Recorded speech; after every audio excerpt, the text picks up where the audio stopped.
Merci. Le rapport numéro 4, qui est le rapport annuel d'accessibilité, qui nous tient tous à cœur aussi. Donc, Jean-Hugues Roux a la parole. Oui, merci Madame la maire. Avant de commenter ce rapport, je voudrais remercier, c'est toutes les associations des différents handicaps qui participent à la commission intercommunale d'accessibilité. Et donc, voilà, je crois que c'est très important parce que leur participation fait augmenter et puis permet des améliorations au niveau accessibilité au niveau de la ville et du Grand Besançon. Donc, le rapport annuel est réalisé en application de la loi du 11 février 2005 pour l'égalité des droits et des chances, la participation et la citoyenneté des personnes handicapées. La commission intercommunale d'accessibilité des personnes handicapées doit produire chaque année un rapport dressant l'état des lieux de l'avancée de l'accessibilité, du cadre de vie sur l'ensemble du territoire de la ville de Besançon et de Grand Besançon Métropole. Le rapport d'accessibilité 2023 s'attache donc, comme les années précédentes, à répondre à cette obligation. Par cette occasion, je tiens à remercier Frédéric Demas-de-Pellors, qui est la nouvelle chargée de mission du CCAS, qui a réalisé depuis le départ à la retraite de Marie-Jeanne Urlacher la synthèse du rapport. La commission intercommunale est une délégation de Besançon Métropole. Je l'ai déjà présentée en commission 4, au CA du CCAS et aujourd'hui au conseil municipal. Il sera présenté lors du prochain conseil communautaire par le vice-président Christian Magnin-Fézot. Je vais présenter ce rapport annuel d'accessibilité en 5 points.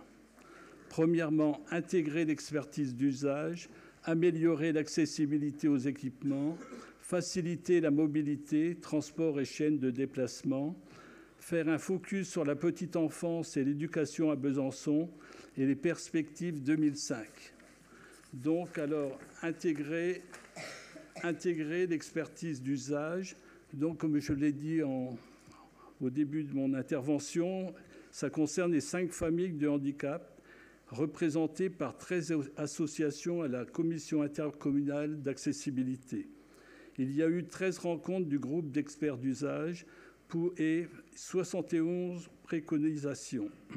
Il y a eu plusieurs grandes opérations, le projet urbain Grette-But, le NPRU de Planoise, la réhabilitation des rues Proudhon et République à Besançon et le projet phare sur les ERP, le musée de la résistance et de la déportation.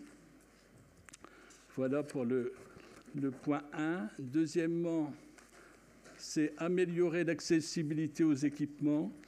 Il y a eu quand même 1,2 million d'euros de travaux d'amélioration de l'accessibilité pour 30 ERP à Besançon, qui sont les établissements scolaires, les équipements sportifs de la petite enfance, lieux d'accueil culturel et sites administratifs.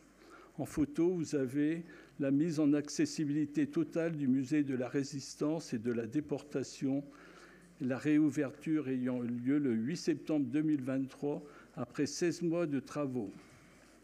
Donc, nous allons passer au point suivant, qui est faciliter les mobilités par la chaîne de déplacement. Là encore, il y a eu pour 2,1 millions d'euros de travaux sur le département des mobilités, afin de permettre l'accès à 7 ERP depuis l'espace public, améliorer l'accessibilité sur 46 secteurs, mettre aux normes 110 traversées piétonnes, avec 2 exemples, le carrefour des rues de Cras, Tamaris et Paul Bert, modifier 90 modules sonores, créer ou modifier 17 places PMR et requalifier 7 rues à Besançon. 19 opérations pour la direction Grands Travaux, dont 4,3 millions d'euros d'intervention améliorant l'accessibilité. L'aménagement paysager ex-parking Languedoc, l'aménagement espace extérieur de la Boulois, la requalification de la rue Gambetta, la requalification de la rue Quéré aux abords de Vauban et la requalification de la place de la Bascule. Troisièmement, faciliter les mobilités des transports. 20 stations ont été rendues accessibles, 7 stations à Besançon, dont 3 des deux côtés. 13 stations sur les autres communes de GBM, dont 7 des deux côtés. Ensuite, il y a le service Ginko Access. Le service de transport à la demande a bénéficié à 185 ayants droit. Voilà, 42% de ces personnes sont en fauteuil roulant électrique ou manuel, 23% des clients avec une canne ou un déambulateur et 16% des clients atteints de troubles de la vision ou de cécité. Ensuite, un focus petite enfance à Besançon sur l'année 2023-2024. 39 enfants en situation de handicap accueillis en inclusion dans les structures municipales dédiées à la petite enfance. Il y a eu 16 enfants en crèche municipale, 6 enfants en situation de polyhandicap à la crèche Clair-Soleil, 17 enfants ont bénéficié d'un bilan au centre d'action médico-sociale précoce, retard de développement, détection de handicap en cours ou maladie chronique. Ensuite, un focus éducation à Besançon.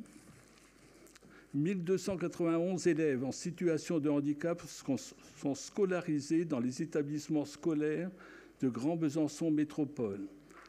Sur les temps périscolaires de la période 2022-2023, la ville de Besançon a accueilli 329 enfants bénéficiant d'un PAI, 128 enfants en situation de handicap, 64 enfants en situation de handicap ayant besoin d'un accompagnement individuel ou mutualisé et assurer la continuité de leur prise en charge.